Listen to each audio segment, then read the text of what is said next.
अस्सलाम वालेकुम। दिखा रही ऑनलाइन मैगज़ीन में खुश आमदीद। Mr and Mrs Beast, Maryam Fayyaz, किस्त नंबर 7। फरहान की गाड़ी सुल्तान हवेली की गेट से अंदर दाखिल हुई। उसने गाड़ी से निकलते अपने कदम अंदर की जाने बढ़ाए। वो लाउंज में पहुंचा तो सबकी बेसाख्ता नज़र इस पर उठी। अस्सलाम वालेकुम। फरहान ने सबको मुश्तरका सलाम किया। वालेकुम सलाम, सब ने जवाब दिया। फरहान की नज़र सीढ़ियाँ उतरते हातिम और मरियम पर पड़ी। इन दोनों के कदम भी वहीं रुके थे। फरहान ने मोहब्बत और हसरत से मरियम को देखा। हातिम ने इसकी आंखों में झांका तो इसके दिल को कुछ हुआ। मरियम हातिम के हिसार में थी। सबकी नज़रें इनको ही देख रही थी कि बेसाख्ता आयशा सुल्तान और शहरोज़ साहब अपनी जगह से खड़े हुए। आयशा सुल्तान फरहान के पास जाती उसे गले लगा गई। तुम भी मेरे बेटे हो फरहान, आयशा सुल्तान ने मोहब्बत पाश लहजे में कहा तो फरहान नम आंखों से मुस्कुरा दिया और मरियम की तरफ देखने लगा। उसकी आंखें भी नम थीं। शहरोज़ साहब ने आगे बढ़ते मरियम के शाने पर हाथ रखा और बोले, जाओ बेटा, भाई के गले लगो। शहरोज़ साहब ने उसे प्यार से कहा। मरियम ने बेसाख्ता हातिम को देखा, जिसने नसरों से मुस्बत जवाब दिया। उसे इशारा मिलने की देर थी कि मरियम भागकर फरहान के गले से जा लगी और फूट फूट कर रोने लगी।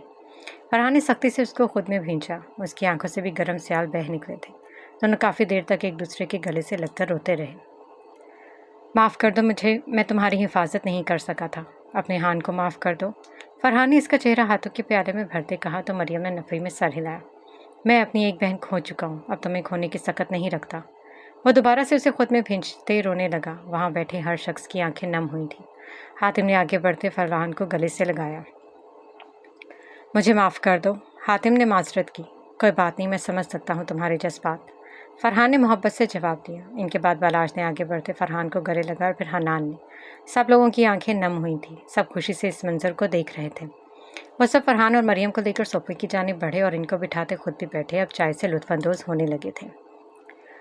काराबे मेंशन से वो चारों लड़के सामान लेकर सुल्तान हवेली पहुंचे थे। मगरिब का वक्त हो रहा था। वो लोग गाड़ी से निकले और सामान निकालते मुलाजमीन के हाथ अंदर भिजवाया और फिर खुद अंदर की जानिब बढ़े। अस्सलाम वालेकुम। इन चारों ने लाउंज में कदम रखते सलाम किया। वालेकुम सलाम। सब ने इनके सलाम का जवाब दिया। फरहान की नज़र बेसाख्ता मरियम पर पड़ी, जो आयशा सुल्तान के साथ जुड़कर बैठी थी। इसका दिल गुदगुदाने लगा था और फिर उसने अपनी नज़रों का जाविया बदला। दूसरी तरफ जहान आंखें फाड़े माहीन को घूर रहा था, जबकि हनान का बस न चला कि उठकर जहान की आंखें उल्टी कर दे। मापारा मुराद को देखते उठकर अंदर चली गई। मुराद ने शिद्दत से महसूस किया था कि अहमद और इसमें हिम्मत न हुई कि मिशल को एक नज़र देख ले। बालाज और ईसा ने इनको खैर में मुक्तम किया तो वो चारों आगे बढ़ते बारी बारी सबसे बड़ों से मिलते सोफों पर विराजमान हुए। फरहान और मुराद की नज़रों का मिलाप हुआ तो दोनों मुस्कुरा दिए।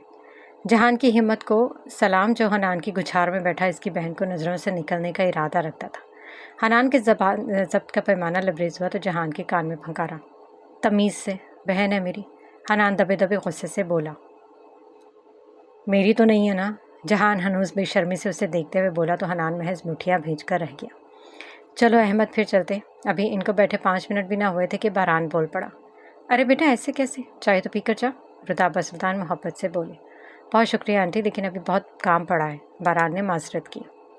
चलो फिर, ये लड़के भी तुम्हारे साथ ही निकलेंगे। बच्चियों के जोड़े भिजवाने थे। रुदाबा सुल्तान बोली। अरे आंटी, इनको तकल्लुफ़ करने की क्या ज़रूरत है? हम जा तो रहे, हमारे साथ ही भिजवा दे। जहां ने अपनी बेवकूफ़ाने समझदारी का सबूत देते हुए बोला। अरे नहीं नहीं बेटा, ऐसे अच्छा नहीं लगता। आयशा सुल्तान बोली। अरे आंटी, आप किसको इखलाकियात सिखा रही हैं? मुराद ने तंज किया तो जहान तनफन करता ये जा वो जा। जहान के जाते ही तीनों भी अलविदाई कलमात कहते हुए वहाँ से चले गए। आयशा सुल्तान और रुताबा सुल्तान ने ईसा, मूसा और हातिम को सामान देकर काराबे मेंशन भेजा। वो तीनों लाचार चुपचाप कुछ बगैर किसी चूंचरा के सामान लेकर हवेली से निकले। वो चारों काराबे मेंशन पहुंचे तो इसके पीछे ईसा, मूसा और हातिम भी पहुंचे थे। वो चारों गाड़ी से निकले और इनकी गाड़ियों की तरफ बढ़े और सामान निकलवाने में इनकी मदद करने लगे। सामान डिग्गी से निकलवाते मुलाजमीन के हवाले करते अंदर भिजवाए और ख़ुद भी अंदर की तरफ जाने बढ़े। वो लोग अंदर पहुंचे तो लाउंज में दाजी, रुबाब बेगम और दानीन मौजूद थी। अस्सलाम वालेकुम। इन सब ने सलाम किया। अरे माशाल्लाह, आओ आओ मेरे बच्चों, दाजी ने मोहब्बत से जवाब दिया। वो तीनों बारी बारी दादी से मिलते सोफे पर बैठे। दानीन अपनी जगह से खड़ी होती जाने के लिए मुड़ी कि इस खड़ू से नज़रों का मिलाप हुआ। हातिम के दिल में शोर उठा था, जबकि दानीन इससे नजरें चुराती अंदर की जानिब बढ़ गए। और भाई, क्या हो रहा है आजकल? अब्बा हजूर ने इस्तफसार किया। बस वही मसरूफ़ ज़िंदगी अब्बा हजूर, हातिम ने जवाब दिया। वो लोग इसी खुशगपियों में मसरूफ़ थे कि अचानक रोकी ने अपना कदम वहाँ जलवा अफरोज़ फरमाया और जहान की गोद में चढ़कर बैठ गया। जहान ने उसे हकारत से देखा। पर आओ मनहूस कुत्ता, जहान उसे धक्का देते बोला, मगर वो था कि अपनी जगह से टस में मस ना हुआ। अरे ये तो वही कुत्ता है, ईसा ने दिल में सोचा और अपनी जगह से उठा और जहान की गोद से रोकी को उठाते अपने सामने किया कि बेसाख्ता कुत्ता इस पर भौंकने लगा।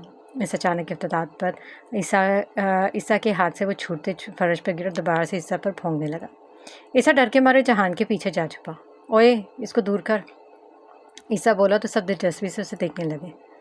लानत है ओए तेरे फाइटर होने पर, जहान उसके कान में फंकारा। चुप कर और दूर कर इसे, ईसा डरते डरते बोला। दलान दलान, रुबाब बेगम ने उसे आवाज़ दी। जी ममा। दलान जो किचन में रोकी के लिए कुछ बना खाने को बना रही थी, आवाज़ सुनते बाहर और सामने रोकी को भौंकते देखकर उसकी तरफ बढ़ी। अरे अरे क्या हुआ, चीख क्यों रहे हो? दलान उसे गोद में उठाते हुए प्यार से पूछने लगी। इतनी इज्जत ना दो इस कुत्ते को, इसको कुत्ता है ये, और चीखता नहीं भौंकता है। जहान की ज़बान में खुजली हुई तो वो बोले बिना न रह सका। दलान ने उसे आंखें दिखाई, जबकि ईसा की नज़र रिश्ते पर जमी थी, जिसे बहरान ने बखूबी नोट किया। दलान की नज़र बेसाख्ता उठी और ईसा की नज़रों से मिली। वो जल्दी से नज़रों का जाविया बदलती अंदर की जानिब बढ़ी। इसके बाद वो लोग कुछ देर बैठे और माजरत करते हवेली से निकले। शहर पर रात काबिज होती पूरे शहर की रौनक को अपने कब्जे में लेती अंधेरे में डुबा चुकी थी। रात के 11 बज रहे थे जिस वक्त फरहान सुल्तान हवेली से अब अपने घर जा रहा था। इसका बहुत दिल था मरियम को अपने साथ लेकर आने का, मगर मरियम ने फिलवक्त इससे माजरत कर ली तो वो चुपचाप वहाँ से निकल आया। तुम्हें भी अब शादी के बारे में सोचना चाहिए। फरहान खैर से शादी के काबिल हो गए हो। फरहान के दिमाग में रुताबा सुल्तान की बात आई तो बेसाख्ता उसके चेहरे को एक दिलफरेब मुस्कुराहट ने छुआ। वैसे इस नाम में गाड़ी ड्राइव कर रहा था कि इसके मोबाइल पर रिंग हुई। उसने फ़ोन सामने किया तो किसी अनजान नंबर से कॉल आ रही थी। इतनी रात को किसकी कॉल है? फरहान खुद कलामी करते फ़ोन को यस करते कान के साथ लगाया। हेलो, फरहान बोला। कौन बात कर रहा है? दूसरी तरफ से पूछा गया। कौन? आप मिस हीर? फरहान ने जानी पहचानी आवाज़ पर दिमाग पर जोर दिया। फ़ौरन इसके दिमाग में हीर क्लिक हुई। सर प्लीज़ मुझे बचा लें सर, ये लोग। हीर इतना ही बोल पाई थी कि फ़ोन कट गया। हीर। फरहान ने दोबारा नंबर मिलाया मगर फ़ोन बंद हो चुका था। वो पागलों की तरह ड्राइव करता न जाने किस सिमत जा रहा था। उसने जल्दी से ऑफिस मैनेजमेंट के हेड को फ़ोन किया। दूसरी बेल पर फ़ोन उठा लिया गया था। हाँ महमूद, जल्दी मेरी बात सुनो। मुझे अभी उसी वक्त मिस हीर अफंदी के घर का एड्रेस भेजो, जल्दी करो। फरहान ऊंची आवाज़ में मुकाबिल से बोला। जी सर, मैं अभी आपको चेक करके बताता हूँ। दूसरी जानिब से कहा गया। जल्दी, फरहान ने कहते फ़ोन बंद किया, गाड़ी को एकदम ब्रेक लगाई। पीछे से आती गार्ड्स की गाड़ी उसके पास रुकी। सर, सब ठीक है ना? उसका खात आदमी गाड़ी से निकला और उससे पूछने लगा। नहीं, मुझे अभी किसी की मदद के लिए जाना है। तुम लोग मेरे साथ चलोगे और मुझे कोई गड़बड़ नहीं चाहिए। फरहान ने इनको ताकीद की तो वो लोग इस्पात में सर हिलाते गाड़ी में सवार हुए। वो लोग तकरीबन 5 गार्ड्स थे। फरहान इतना तो समझ चुका था कि हीर इन्हें लोगों की वजह से मुसीबत में है जो लोग उस दिन उसके पीछे थे। इसके दिमाग ने तेज़ी से काम किया। जल्दी से उसने मोबाइल साउंड करते जल्दी से मुराद का नंबर मिलाया और मोबाइल को कान के साथ लगाया। मुराद इस वक्त अपने कमरे में आम से हुलिये में मौजूद बेड पर बैठा अपनी ईमेल चेक कर रहा था कि इसके मोबाइल पर फरहान की कॉल आई। हेलो, उसने फ़ोन उठाते ही कहा। मुराद, कहाँ हो तुम इस वक्त? फरहान ने हवास पाख्तगी से पूछा। क्या हुआ? क्यों, सब खैरियत है? मुराद सीधे होते परेशानी से पूछने लगा। एक मसला हो गया है। मैं अभी तुझे कुछ बताने की पोजीशन में नहीं हूँ। मैं तुझे अभी एक एड्रेस भेजता हूँ तो जल्दी से वहाँ पहुँच। फरहान ने कहते फ़ोन काटा।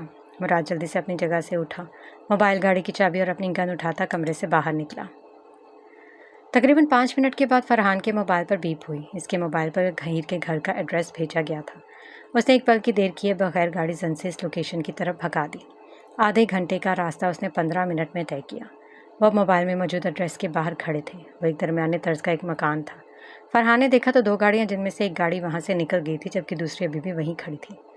फरहान आहिस्ते से गाड़ी से निकला और गार्ड्स को इशारा किया तो वो भी बाहर निकले। वो लोग आहिस्ता आहिस्ता कदम उठाते घर के अंदर बढ़ने लगे। दाखिली दरवाजे पर एक आदमी पहरा दे रहा था मगर इसका रुख अंदर की जानिब था। फरहान ने मौके का फ़ायदा उठाते जल्दी से आगे बढ़ते इसके मुंह पर सख्ती से हाथ रखा और इसकी गर्दन के ख़ास मकाम पर कोहनी मारी जिससे वो बेहोश हुआ था। घर के अंदर 4 लोग हाथों में गन्स लिए हीर के सर पर खड़े थे जो फर्श पर मुस्तफ़ा को खुद में छुपाए बैठी थी। इसके गाल पर थप्पड़ का निशान वाज़ेह था और होंठ से खून बह रहा था, जबकि एक शख्स इसके सामने सोफे पर बैठा मुंह में पान रखे चबा रहा था। बहुत होशियार बन रही थी ना? हाँ, अब तो वो साला बूढ़ा भी मर गया। अब कौन बचाएगा तुझे हमारे सरदार साईं से? वो आदमी जाहलियत से बोला। आया तुम्हारा सरदार, मेरी जूती पर थूकती भी नहीं हूँ मैं इस पर, हीर हकारत से बोली। अभी वो शख्स कुछ बोलता कि फरहान वहाँ पर दाखिल हुआ। हिलना भी मत, फरहान हाथ में गन ताने ने वार्न करते बोला कि बेसाख्ता इन सब की हंसी छूटी। तो यह है तेरा आशिक जिसको फ़ोन मिला रही थी तू? वो आदमी हंसते हुए बोला। वो लोग हंसते हंसते बेखबर हुए और इसी को यही तो फरहान चाहता था कि अचानक फरहान के गार्ड्स वहाँ दाखिल हुए और इन सब के आदमियों के बाजू का निशाना लेते फायर किया। फरहान ने जल्दी से आगे बढ़ते हीर को फर्श से उठाते अपने पीछे किया और मुस्तफ़ा को अपनी गोद में उठाया। ये तूने ठीक नहीं किया, वो आदमी दर्द से बोला। कोई अपनी जगह से नहीं हिलेगा। इतने में मुराद अपनी नफरी लेता वहाँ दाखिल हुआ और वार्न करते हुए बोला। वो लोग अपनी जगह पत्थर हुए। डालो इनको अपनी गाड़ी में। SHO ने फरहान ने इस आदमियों की तरफ देखते हुक्म सादिर किया। जी सर। SHO कांस्टेबल के साथ इन आदमियों को उठाते बाहर की जानिब ले गया। तुमने गलत इंसान पर हाथ डाला है, वो आदमी जाते जाते मुराद को धमकी देना न भूला। अबे हट, मुराद सर को आगे झटका देते हुए बोला। मुराद ने सुख का सांस लिया। मुस्तफ़ा ने अपने मासूम सा चेहरा फरहान की गर्दन से निकालते इसकी आंखों में देखा। अंकल आप आ गए? मुस्तफ़ा ने पूछा। हाँ मैं आ गया हूँ, अब आपने डरना नहीं है, फरहान प्यार से कहते से मुराद के हवाले कर गया और ख़ुद हीर की तरफ मुतवज्जो हुए जो रोने का शुक्र फरमा रही थी। मिस हीर बस करें, खुदा का शुक्र अदा करें कि कोई बड़ा नुकसान नहीं हुआ, फरहान ने उसे नरमी से समझाया तो हीर ने अपनी आबे चश्म आंखें उठाकर फरहान की आंखों में देखा और वो इसके सीने से जा लगी और फूट फूट कर रो दी। फरहान साकत हुआ था, इसके लिए ये एहसास नया था, बिल्कुल नया। मोहब्बत ने दिल पर दस्तक दी थी। फरहान ने इसके गिर्द माजू हाल नहीं किया, बस उसने खामोशी से उसे रोने दिया। हीर मुस्तफ़ा के साथ लाउंज में बैठी थी जबकि मुराद और फरहान बाहर खड़े मुशावरत कर रहे थे कि अब क्या किया जाए। फरहान इसको यहाँ नहीं छोड़ सकते, ख़तरा हो सकता है, मुराद सीने पर बाजू हायल करते हुए बोला। हाँ लेकिन, फरहान बोलते बोलते रुका। देख मैं तुझे भाइयों वाला मशवरा दूँ तो फ़िलहाल उसे सुल्तान हवेली ले जा, मुराद ने मशवरा दिया। नहीं मैं उसे वहाँ नहीं लेकर जा सकता, फरहान ने इसकी बात की नफ़ी की। अच्छा तो फिर कहाँ लेकर जाएगा? अपने घर।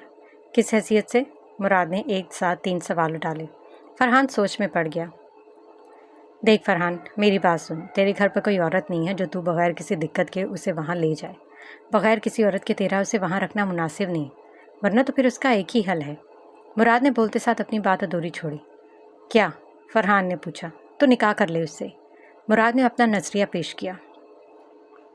फरहान ने उसे ऐसे देखा जैसे उसने कोई अनोखी बात कर दी हो। देख फरहान, हर बात पर मुत्तफिक ना होना ज़रूरी नहीं है, हालात की मुनासबत से यही फ़ैसला दुरुस्त है, बाकी तेरी अपनी मर्ज़ी। अगर तू हाँ करता है तो मैं निकाह का फ़ौरी इंतज़ाम कर देता हूँ, मुराद बोला। फरहान ने कुछ देर सोच विचार के बाद निकाह की हामी भर ली। अब सबसे बड़ा मरहला हीर से बात करना था। मुराद फ़ौरन निकाह और गवाहान का इंतज़ाम करने लगा, जो इतनी रात को तो बमुश्किल ही मालूम हो रहा था, मगर वो कमिश्नर किस चीज़ का था। हीर मुस्तफ़ा को गोद में लिए हुए थे जबकि मुस्तफ़ा सुकून से इसकी पनाहों में सोया हुआ था। फरहान कदम कदम चलता हीर के पास एक सोफ़े पर बैठ गया और गर्दन झुकाए बात करने की सही कर रहा था। हीर, फरहान ने हनूस गर्दन झुकाए बोला। हीर ने अपने मेहरबान को देखा। तुम्हारा यहाँ पर अकेले रहना ठीक नहीं है, फरहान ने कहा। हीर ने नासमझी से उसे देखा। और मैं इतना बेआबरू नहीं कि तुम्हें अकेला छोड़कर चला जाऊँ, फरहान ने बहुत ही तहम्मुल से बात की। सर आप कहना क्या चाहते हैं? हीर बोली। हीर मैं तुम्हारी बहुत इज़्ज़त करता हूँ, तुम्हें इज़्ज़त के साथ अपनी इज़्ज़त बनाना चाहता हूँ, फरहान ने अपनी बात मुकम्मल की तो हीर ने हैरानगी से उसे देखा। अब वो इतनी बच्ची भी ना थी कि इसकी बात का मतलब न समझती। लेकिन सर मैं कैसे? हीर उलझन से बोली। हीर और कोई ऑप्शन भी नहीं है, फरहान ने उसे बावर करवाया। हीर ने अपना सर झुका लिया। हीर अपने बारे में ना सही मुस्तफ़ा के बारे में तो सोचो, फरहान ने इसके सामने एक और नुक्ता रखा। हीर ने हनूस सर झुकाए मुस्तफ़ा के माथे को चूमा और आंखें सबसे मीची। तो फिर मैं तुम्हारी खामोशी को हाँ समझूं? फरहान ने पूछा। हीर ने आंखों के इशारे से मुस्बत जवाब दिया तो फरहान महज मुस्कुरा दिया। ठीक है, फिर तुम अंदर जाकर अपना हुलिया दुरुस्त करो, कुछ ही देर में निकाह होगा, फरहान अपनी जगह से खड़े होते हुए बोला। आप ये निकाह मजबूरी में कर रहे हैं ना? हीर बोली। हाँ मजबूर तो मैं हूँ, दिल के हाथों, फरहान ये कहते साथ बाहर की जानिब बढ़ गया। पीछे हीर हैरान और परेशान उठती अपने कमरे में बंद हो गई। कुछ ही देर में इनका सादगी के साथ निकाह पढ़ा दिया गया। निकाह में मुराद के साथ साथ बारान भी मौजूद था। मुराद ने ही फ़ोन करके बारान को बुलवाया था, जिस पर बारान ने उसे काफ़ी लान तान किया था, मगर मुराद खामोश रहा। निकाह के बाद फरहान मुराद के गले से लगा और फिर बारान ने बहुत रूखे अंदाज में उसे मुबारकबाद पेश की। इसके बाद बारान वापस चला गया तो मुराद ने भी फरहान से इजाज़त चाही। फरहान इनको बाहर तक छोड़कर वापस अंदर आया तो हीर गुमसुम सी सोफे पर बैठी थी, जबकि मुस्तफ़ा भी आंखें रगड़ता कमरे से बाहर आ रहा था। फरहान नरमी से हीर के पास जा बैठा और मुस्तफ़ा को अपने पास बुलाते उसे अपनी गोद में बिठाया। मुस्तफ़ा इसके सीने पर सर रखते दोबारा नींद की आगोश में डूब गया। फरहान ने आहिस्ता से सर हीर के कंधे पर हाथ रखा। हीर होश की दुनिया में वो लौटी तो उसने फरहान की तरफ देखा। हीर, तुम अपना ज़रूरी सामान डॉक्यूमेंट्स पैक कर लो, हमें फिर घर के लिए निकलना है। फरहान ने उसे नरमी से कहा।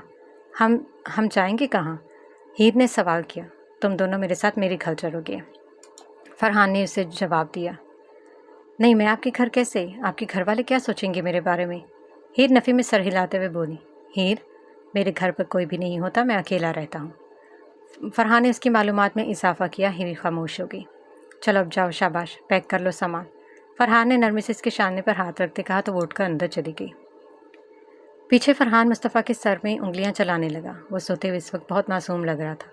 तकरीबन आधे घंटे बाद हीर एक बैग उठाए बाहर आई। फरहान उसे देखते अपनी जगह से उठा और मुस्तफ़ा को अपने एक कंधे पर डालते हीर की तरफ बढ़ा। ये मुझे दे दो। फरहान ने उससे बैग लिया तो हीर खामोशी से उसके पीछे चल दी। उन्होंने घर को लॉक किया और गाड़ी में बैठे। फरहान ने मुस्तफ़ा को पिछली सीट पर लटाया और ड्राइविंग सीट पर बैठा, जबकि हीर इसके साथ पैसेंजर सीट पर बैठी थी। 2 घंटे की मुसाफत के बाद वो लोग घर पहुंचे थे। फरहान ने गाड़ी को पोर्च में खड़ा किया और गाड़ी से बाहर निकला। हीर गर्दन झुकाए बैठी थी जब फरहान ने इसकी तरफ का दरवाज़ा खोला। बाहर आए हीर। फरहान नरमी से गोया हुआ। हीर गाड़ी से निकली और ऊपर से नीचे घर को देखने लगी। फरहान ने पीछे साइड का दरवाज़ा खोलते मुस्तफ़ा को नरमी से बाहर निकाला और उसे अपने कंधे पर डालते अंदर की तरफ बढ़ गया। चलें हीर। हीर इसके पीछे पीछे चल दी। लाउंज में दाखिल होते मुलाजिम ने आते फरहान को सलाम किया। ये मेरी गाड़ी की चाबी लो और डिग्गी से सामान ले आओ। फरहान उसे अपनी गाड़ी की चाबी थमाते बोला। जी साहब जी। मुलाजिम ने बोलते साथ ही बाहर का रुख किया। फरहान इनको लेता ऊपर की जानिब बढ़ा था। मुस्तफ़ा अकेला सो जाएगा ना? फरहान ने हीर से सवाल किया। हीर ने नासमझी से सर इस बात में हिला दिया। फरहान मुस्तफ़ा को लेकर एक कमरे में दाखिल और नरमी से उसे बिस्तर पर लटाते इस पर कंबल दुरुस्त किया। आप मेरे साथ आएँ। फरहान हीर से मुखातिब हुआ था।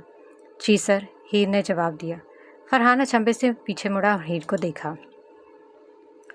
अब तो सर कहना छोड़ दो, फरहान ने मुस्कुराते हुए कहा तो हीर शर्मिंदगी से सर झुका गई। फरहान उसे लिए अपने कमरे में आया। वो काफ़ी कमरा बड़ा था और खूबसूरती से सेट किया गया था। कमरे में आते हीर का दिल ज़ोर शोर से धड़कने लगा। आप रिलैक्स होकर सो जाएं हीर। फरहान उसे बेड की तरफ इशारा करते बोला तो हीर हनूस वहीं जमी रही। फरहान ने कोई हरकत ना करते देखकर मुड़कर इसे देखा तो उसका घबराया हुआ चेहरा बखूबी देख सकता था। हीर, आपको घबराने की कोई ज़रूरत नहीं, आप रिलैक्स होकर रहें। मैं आप पर इस रिश्ते की धौंस नहीं जमा रहा। मैं जानता हूँ ये सब जिस तरह से जल्दबाजी में हुआ है, मैं समझ सकता हूँ। आपको बिल्कुल भी डरने की ज़रूरत नहीं है। फरहान इसके गाल पर हाथ रखते हुए नरमी से बोला तो हीर मुतमईन होते बेड पर बैठ गई और फरहान फ्रेश होने के लिए बाथरूम में बंद हुआ। रात धीरे धीरे अपने अख्ताम को पहुँची। सुबह धीरे धीरे अपने असर रसूख से आसमान पर रोशनियाँ बिखेरती दाखिल हो रही थी, बल्कि हल्की हल्की खनक दरख्तों की शाखों से सरसराती गुजरती तो पत्ते मध्यम सरगोशियाँ करने लगते। परिंदों की चहचहाट फिजा में एक दिलकश नगमा बिखेर रही थी। सूरज की सुनहरी किरणें आसमान के दामन से निकलकर धीरे धीरे ज़मीन को चूम रही थीं।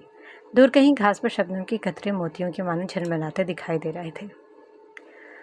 काराबे मेंशन में इस वक्त सबकी भागदौड़ मची हुई थी। निकाह का फंक्शन हाल में रखा गया था। बारान और अहमद हाल के इंतजामात देखने गए थे तो दूसरी तरफ मुराद घर में छोटे मोटे काम निपटाने में लगा था। एक तरफ जहान अफनान, दानैन, दलान और ज़मरुद को सैलून से पिक एंड ड्रॉप देता खज्जल ख्वार हो रहा था। भाई मैं नहीं चाहूँगा अब इनको लेने। जहान ने हाथ खड़े कर दिए। उल्लू के पट्टे, तेरे से तो यही उम्मीद थी। मोहम्मद काराबे जहान की इज्जत अफसाई करते हुए बोले। हाँ मम्मा पापा अपने आप को उल्लू कह रहे हैं। जहान की ज़बान पर खुजली हुई तो वो बोला और फिर मोहम्मद साहब के हाथ में खुजली हुई तो उन्हें रख कर एक थप्पड़ जहान के सर पर मारा। पता नहीं किस मनहूस की घुट्टी लगी थी तुझे। मोहम्मद साहब बोले। अरे आपकी ही तो। जहान बोलने से पहले मोहम्मद साहब का हाथ अपने जूते तक पहुंचता तो जहान ने वहाँ से भागना ही मुनासिब समझा। माहिरीन के मुताबिक जहान की ज़बान में एक ऐसा सिस्टम फिट है कि जिसकी बदौलत इसकी ज़बान थोड़ी थोड़ी देर के बाद खुजली शुरू हो जाती है। सुल्तान हवेली में भागदौड़ कुछ कम न थी। हातिम और ईसा घर के कामों में लगे थे तो बालाज और हनान हाल के इंतजामात देखने गए थे तो दूसरी तरफ यहाँ से बेचारा मूसा माहिन मिश्र और महपारा को सलून छोड़ने गया था। मरियम और रिशान ने सलून जाने से मना कर दिया था। चलो ये शाल की तो समझ आती है, लेकिन तुम्हारा तो निकाह है, तुम तो सलून से तैयार होती। ये आयशा सुल्तान थी जो मरियम को सलून जाने का कह रही थी, मगर मरियम ने साफ मना कर दिया। कोई ज़रूरत नहीं है सलून जाने की, मैंने कौन सा हैवी मेकअप करवाना है। अच्छी खासी शक्ल का बेड़ा गर्क कर देते हैं वो। मरियम मसरूफ़ अंदाज में बोली तो आयशा सुल्तान खामोशी से चली गई। मूसा इनको वापस छोड़ कर आया तो सीधा ऊपर की जानिब बढ़ा, जबकि इसका कमरा नीचा था। اوپر پہنچتے ہوئے کمرے میں داخل ہوتے اس کی نظر اندر دوڑائی تو اشال نیل پالش کے ساتھ الجھی ہوئی تھی۔ وہ قدم چلتا بغیر آواز پیدا کیا اس کے سامنے جا کھڑا ہوا۔ اشال گردن نیچے کی اپنے پیروں پر نیل پالش لگانے میں مصروف تھی کہ اسے کسی کی موجودگی کا احساس ہو۔ اس نے گردن اٹھا کر دیکھا تو مسکا اس کے سامنے کسی پہاڑ کی طرح کھڑا تھا۔ اشال کی ایک دم چیخ نکلی مگر موسیٰ نے اسے دیکھتے نارمل ہوئی۔ کیا کر رہی ہو؟ موسیٰ نے ایک ہاتھ سے اس کی ٹھوڑی کو اونچا کرتے بولا جبکہ اس نے دوسرا ہاتھ اپنے پیچھے چھپایا ہوا تھا۔ وہ میں شام کی تیاری کر رہی تھی۔ اشال بولا چل چھوڑو اس کو، میں تمہارے لیے دیکھو کیا لایا ہوں۔ موسیٰ اس کے ہاتھ سے نیل پالش لیتا ہوا بولا کیا لے آئے ہیں؟ اشال خوش ہوتی بولی لیٹ می چیک۔ موسیٰ سوچنے والے انداز میں بولا اور آہستہ سے اپنا ہاتھ سامنے کیا جس میں 2 خوبصورت گجرے تھے۔ یہ آپ میرے لیے لائے ہیں؟ اشال بے یقینی سے بولی۔ موسیٰ کی کھلی ہوئی باچھیں سمٹی۔ نہیں، سکینہ کے لیے لایا ہوں، موسیٰ نے منہ بنا کر کہا کہ بساختہ اشال کی ہنسی چھوٹی۔ موسیٰ بھی اسے دیکھتے ہوئے ہنس رہا تھا۔ رکو ابھی تو، موسیٰ اس کی خوبصورت مومی ہاتھوں میں گجرے پہناتے بولا اور پھر سیدھا ہوا۔ سیدھے ہوتے اس نے اپنے کوٹ کی دائیں جیب سے 3 چاکلیٹس نکالی اور اشال کے ہاتھ پر رکھی۔ پھر بائیں جیب سے 5 اور چاکلیٹ نکالی اور اس کے ہاتھ پر رکھی۔ اشال کی آنکھیں پھیلی۔ موسیٰ نے پھر کوٹ کے اندرونی جیب میں ہاتھ ڈالتے 4 اور چاکلیٹس نکالتے اس کے ہاتھ میں رکھی اور یہ عمل اندرونی بائیں جیب کے ساتھ بھی دہرایا جس میں سے اس نے 6 چاکلیٹس نکالی۔ پھر اس نے پینٹ کی جیب میں ہاتھ ڈالتے ایک مٹھی بھری ہوئی امپورٹنٹ کینڈیز نکالی اور اس کے ہاتھ میں رکھی۔ اشال کے ہاتھ میں اتنا کچھ سامان پھسلتے اس کی گود میں گرا تھا جبکہ وہ حیرانی سے اب تک موسیٰ کو دیکھ رہی تھی۔ یہ سب میری جانا کے لیے، موسیٰ نے اس کے چہرے کے دائیں بائیں ہاتھ ٹکاتے پیار سے کہا اور اس کی پیشانی پر لب رکھی۔ اشال نے سکون سے آنکھیں موند لیں۔ چلو دکھاؤ مجھے، کہاں الجھی ہوئی تھی؟ موسیٰ ٹیبل سے نیل پالش اٹھاتے نیچے گھٹنے کے بل بیٹھتے بولا کہ بساختہ عشا بوکھلائی تھی کیونکہ موسیٰ کے ہاتھ میں اب اس کا پاؤں تھا۔ موسیٰ یہ آپ کیا کر رہے ہیں؟ پلیز میرے پیروں کو ہاتھ نہیں لگائیں، مجھے اچھا نہیں لگ رہا۔ اشال نے اسے روکنا چاہا۔ میری جانا کے پیر ہیں، میرا پورا حق ہے۔ موسیٰ اس کی بات سرے سے اگنور کرتے اس کا پاؤں اپنے گھٹنے پر رکھ دیا۔ اب وہ سکون سے اس کے پیروں پر نیل پینٹ لگا رہا تھا۔ اشال کی آنکھیں اتنی محبت پر نم ہوئی تھیں۔ نیل پالش لگانے کے بعد موسیٰ نے نرمی سے اس کے پیر کو فرش پر رکھا اور کھڑا ہو گیا۔ تم پوری کی پوری میری ہو اور تمہارے وجود میں تمہارے یہ پیر بھی شامل ہیں، موسیٰ کہتے ساتھ اس کی ہتھیلی پر بوسہ دیتے کمرے سے باہر نکل گیا۔ اشا خاں موسیٰ کی اتنی محبت دیکھتے حیران ہوئی تھی۔ نیچے فرحان ابا حضور کو رات والے واقعے کے متعلق آگاہ کر رہا تھا کہ اس نے نکاح کر لیا۔ ابا حضور کو اعتراض کرنے کا کوئی حق نہ تھا، بس انہوں نے اسے دعا دی تھی۔ عصر کا وقت ہو چکا تھا اور دن اور رات کے سنگم کا لمحہ ہوتا ہے یہ جب سورج اپنی روشنی مدھم کرنے لگتا ہے اور فضا میں ایک سحر انگیز سنہری چمک پھیل جاتی ہے۔ یہ وہ گھڑیاں ہیں جب زمین پر سکون کی چادر تنی ہوتی ہے، پرندے اپنے گھونسلوں کو لوٹنے لگتے ہیں اور دلوں میں ایک انجانی اداسی سی اتر آتی ہے۔ عصر کا وقت دعا، غور و فکر اور یاد خدا کے لیے سب سے خوبصورت لمحہ ہوتا ہے، جب انسان دن کی مصروفیت سے پل بھر کے لیے نکل کر اپنے اندر جھانکنے پر مجبور ہو جاتا ہے۔ ہال مہمانوں سے بھر چکا تھا جس کی سجاوٹ کافی بڑے پیمانے پر کی گئی تھی۔ ہال کی چھت پر جگہ جگہ بڑے بڑے فانوس لٹکے اپنی روشنیاں بکھیرتے خوبصورت منظر پیش کر رہے تھے۔ سفید پھولوں سے پورے ہال کو سجایا گیا تھا تو دوسری طرف سٹیج کو بھی سفید پھولوں سے خوبصورت اور نفاست سے سجایا گیا تھا اور سٹیج کے بیچ میں ایک پردہ حائل کیا گیا تھا جن کے اطراف میں صوفے رکھے گئے تھے۔ سب لڑکے آف وائٹ کرتے شلوار کے ساتھ وائٹ ہی پرنس کوٹ پہنے کسی سلطنت کے شہزادے معلوم ہو رہے تھے۔ باران آج خود کو فاتح محسوس کر رہا تھا۔ کیا نفرت کو فتح کر کے خوش ہوا جاتا ہے؟ نہیں تو پھر یہ خوشی کیوں؟ معلوم نہیں۔ تو پھر یہ خوشی نفرت کا حصول ہے یا کچھ اور کیا؟ انس؟ نہیں، شروعات کس کی؟ محبت کی۔ محبت؟ ہاں محبت۔ بلاج، حنان اور فرحان باقی بڑوں کے ساتھ نکاح خان کے پاس کھڑے نکاح کے معاملات دیکھ رہے تھے تو دوسری طرف خواتین مہمانوں سے ملتی باتوں میں مصروف تھی۔ باقی سب لڑکے مہمانوں کو ریسیو کرنے میں مصروف تھے۔ مریم کے علاوہ باقی تمام دلہنیں برائڈل روم میں موجود نکاح کے جوڑوں میں نہایت ہی حسین لگ رہی تھی۔ مریم ابھی تک حویلی سے نہیں آئی تھی۔ عائشہ، مریم کا پتہ کرو، نکاح کی رسم بس شروع ہونے والی ہے، بھابھی وغیرہ بچوں کو لینے چلی گئی ہیں۔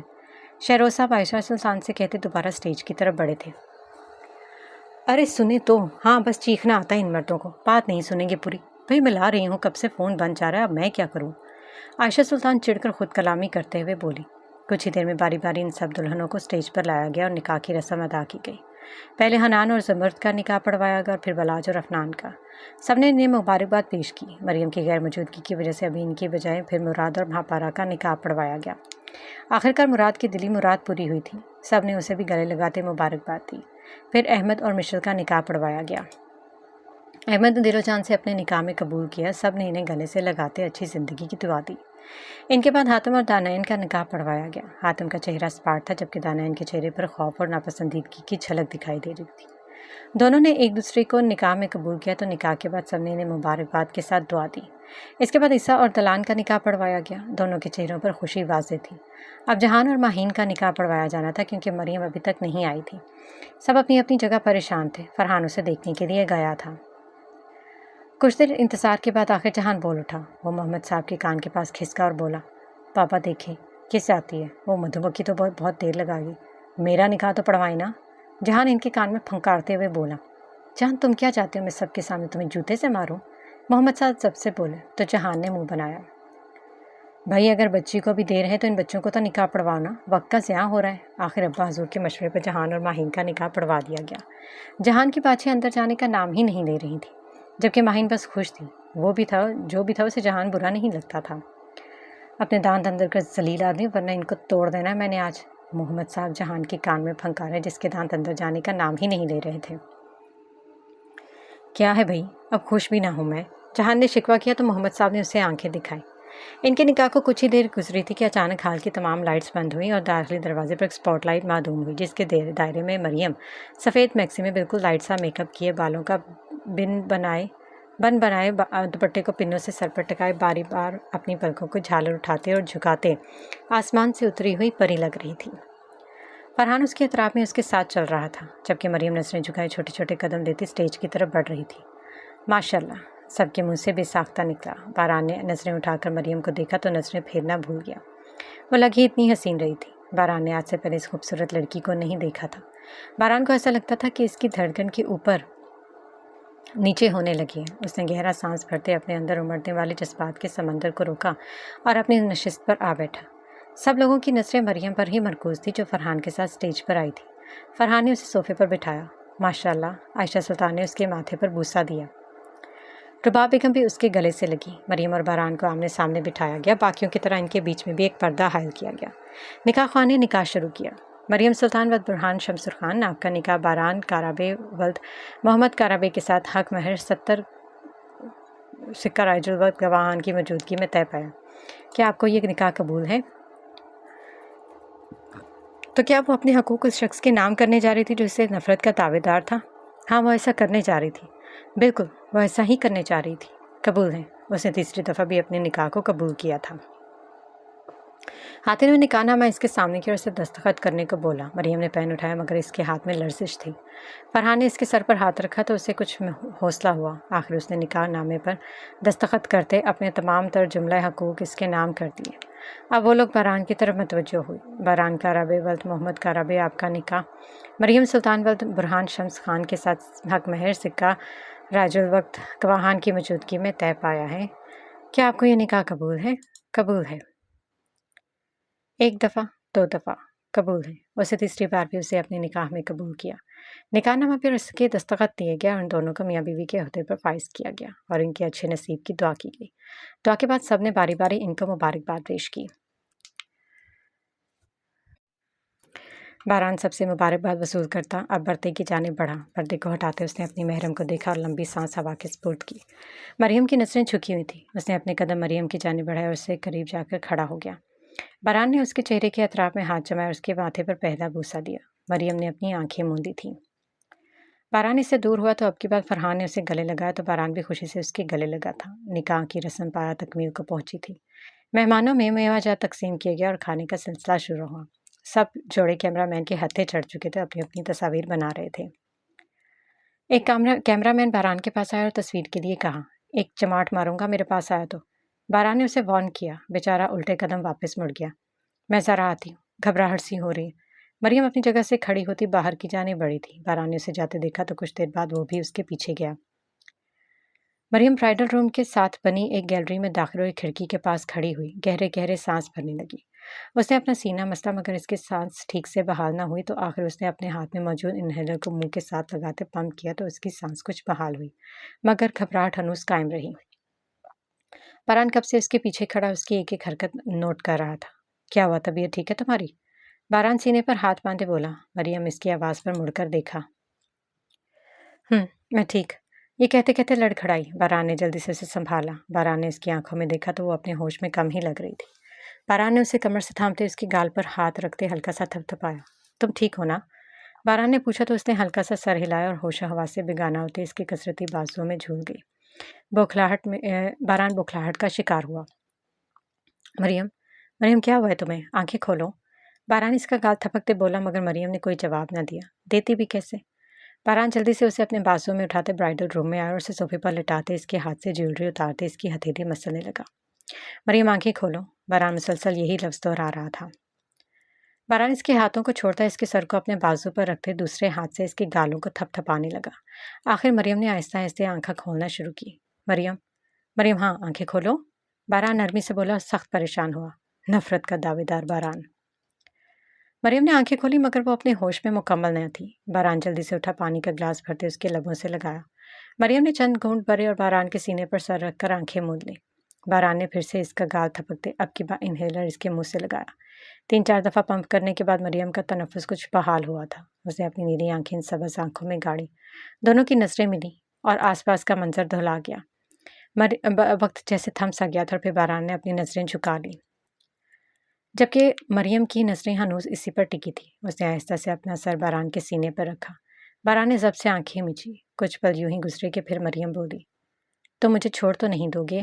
مریم کے منہ سے یہ جملے ادا ہوئے جو باران کے دل پر بجلی بن کر گرے تھے۔ وہ ساکت ہوا تھا۔ اسے مریم سے اس سوال کی توقع ہرگز نہیں تھی۔ اس نے بمشکل تھوک نکلا۔ باران نے اسے کوئی جواب نہیں دیا، بس خاموشی سے اس کی پیٹھ تھپکنے لگا۔ کیا تھا یہ؟ ڈر؟ خوف؟ مگر کس کا؟ ماضی کے زخموں کا۔ ماضی؟ ہاں ماضی۔ کس کا ماضی؟ محبت کا ماضی۔ ہمیشہ تاریخ دہرائی تو نہیں جاتی، اگر دہرائی گئی ہو تو خوف تو بنتا ہے۔ خوف زدہ ہونے سے کیا ہوتا ہے؟ کچھ نہیں۔ تو پھر فائدہ؟ محبت میں کبھی کسی کا فائدہ ہوا ہے؟ نہیں۔ تو پھر جان گئے کیا؟ خوف کی وجہ؟ وجہ؟ ہاں وجہ۔ تلخ ماضی، تلخ حقیقت۔ حقیقت؟ ہاں حقیقت۔ کس کی؟ محبت کی۔ محبت کی حقیقت کیا؟ ماضی کی جھلک، ایک دردناک چیخ، محبت کے اختتام کی چیخ۔